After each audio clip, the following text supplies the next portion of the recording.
Hello, this is episode 47 of This Week with David Rovix, a weekly column and podcast I put out by Friday each week. You can listen to past episodes and find out how you can support my popular education efforts at davidrovix.com/thisweek. I viscerally remember a particular protest I participated in with Portland Tenants United that involved using tents as a symbol of the impending homelessness that will result if the landlords keep on raising the rent the way they've been doing. It's a common, useful symbol that communicates well in a picture, a tent.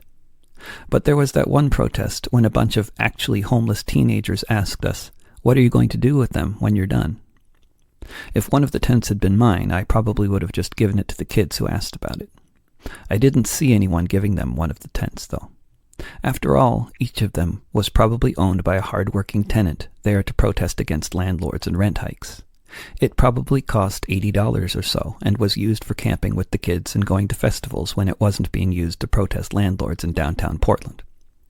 Most working folks scraping by to pay the rent don't make $80 donations to people on the streets, so I suppose it's understandable if no one gave away their tent that day. Last weekend I heard on NPR the recently updated statistic that there are about 60,000 people homeless, mostly living on the streets, unsheltered, in Los Angeles County, and almost 1,000 of them were found dead on those very streets last year, in 2018. It's a shocking thing to hear, partially perhaps because it's such a large, round number, which maybe gives it more resonance. Altogether, we can say that there are untold thousands of people dying on the streets every year in the U.S., and literally the majority of the rest of the population is so squeezed by the cost of housing and other economic factors that they can't afford to help.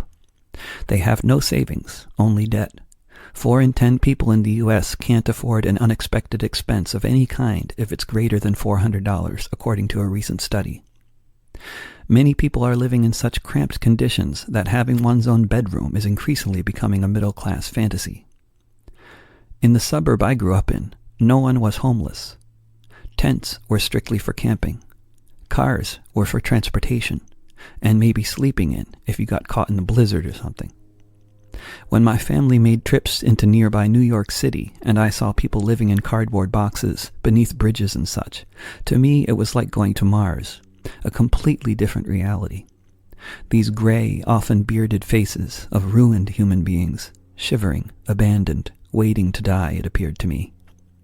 They seemed like a different species to my clean-cut suburban eyes. If it weren't for the fact that as a young adult I found myself briefly homeless on the streets of San Francisco, I might still have that alienated orientation towards these castaways that can be found in every American city. I was staying for a while in a tent on a very steep hillside near a park. It was a thickly wooded hillside that no one used, but partway down it there was a flat area just big enough for a small tent. I set up one and hid it with a tarp and leaves and branches and such. No running water or electricity, but it was a dry, shaded place to camp. Until the police or whoever found it and destroyed my camp, cutting lots of bushes and trees down in the process. That night, it rained. I don't remember what I might have tried to rig up to sleep under or on top of that night, but whatever it wasn't waterproof. The rain drenched me completely until I was shivering and probably hyperventilating. To survive the night, I spent hours awake, miserable, sitting in a 24-hour donut shop until the sun rose. Just going through that experience for one night was a revelation. Until that night, being homeless sucked. I didn't care so much about not having electricity, but I was a big fan of daily showers, and that was not happening. But it had otherwise, up till then, been more or less an adventure. After that night it no longer was. Death suddenly became something easy to imagine. Anyone at any age can die of hypothermia in such a situation, and, as these recent statistics attest, many do. I don't know how many other people who grew up in the suburbs end up having such experiences. I don't know how many of them can relate to these completely disenfranchised people among us, beneath us, at our feet, as fully human. Regardless of whether they can or not, it seems clear to me that this society is at a breaking point. Any semblance of life as usual can't continue while thousands of skeletal life forms are dying on the streets around you. Listening to the tepid solutions being offered by Portland Mayor Ted Wheeler, Oregon Governor Kate Brown, or any of the presidential candidates running on the Democratic ticket, all of which is getting lots of media attention lately, we can be certain the crisis will only worsen. Building new housing and subsidizing rent for tenants in need are fine, but neither of these popular strategies challenge the profits of the real estate speculators, the developers, the landlord class so influential in so much of local, state, and federal politics throughout the U.S. What is abundantly obvious, if you have any familiarity with the housing market in this country, is leaving things to the free market has been an unmitigated disaster. Yet the only answer from the landlord lobby is more of the same. It would be completely impossible to build enough new housing to build our way out of this problem. Regulation is obviously necessary. Democratic, that is, government control over the cost of housing, over what landlords can charge for rent. The kind of regulation that will profoundly affect the profit margin of the real estate speculators, the vulture capitalists in control of so much of our politics. I'm talking not about a rent freeze, but about slashing rents to a fraction of what they have become over the past few decades of free market insanity. What's needed is the kind of regulation that no one is talking about. For that kind of regulation, we'll need to have a mass movement that shuts the country down. Regardless of what the more hopeful voices in the liberal media and the Democratic Party might want us to believe. Until then, keep the morgues cold. More bodies will be coming.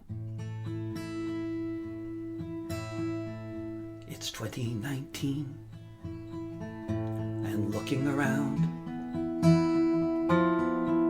at the tents and trash and excrement scattered on the ground.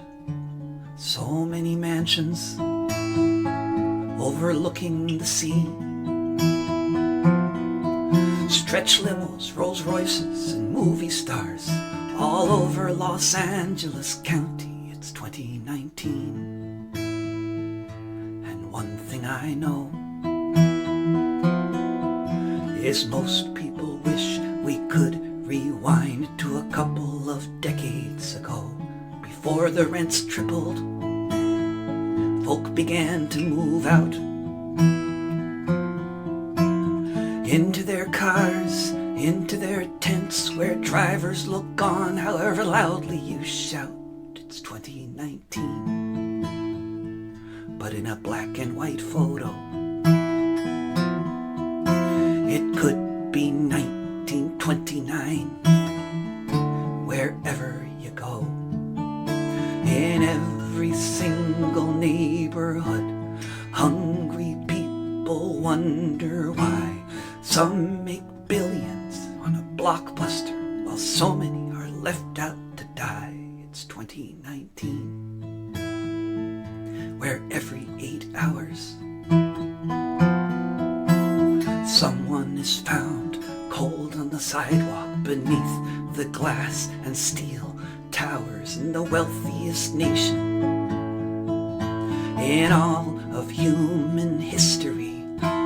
So far from paradise,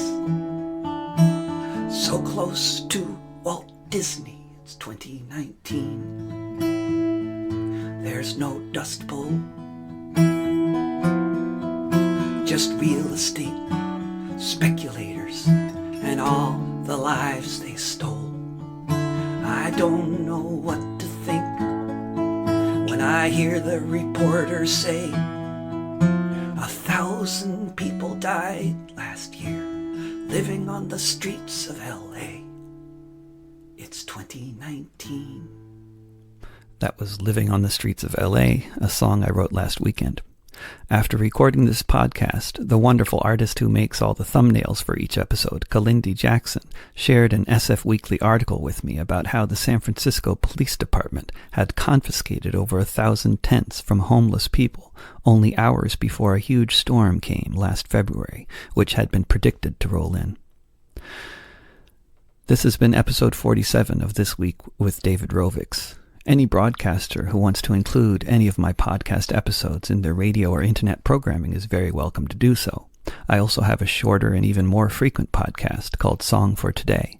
Both Song for Today and This Week with David Rovix can be found on all the usual podcasting platforms, including Spotify, SoundCloud, and YouTube, as well as on Sunday evenings on the Folk Music Notebook internet radio station and on the David Rovix mobile app available on both Android and iOS. Before I let you go, I'll also mention that you can now see the basic framework of the world tour I'll be doing on and off throughout the rest of 2019 at davidrovix.com/world tour. If you live somewhere in Europe or North America and might be inclined to organize a gig somewhere, I would love to hear from you. This will be the last episode I'll be broadcasting from the US for a while. Next week, you'll be hearing from me in Denmark, where I'll be spending the next 2 months or so running Café Hellebeck with my family and doing occasional gigs in the region. Please drop by if you're in the neighborhood. You can find out more at davidrovix.com/cafe. Hope to see you next week here in Podcastville.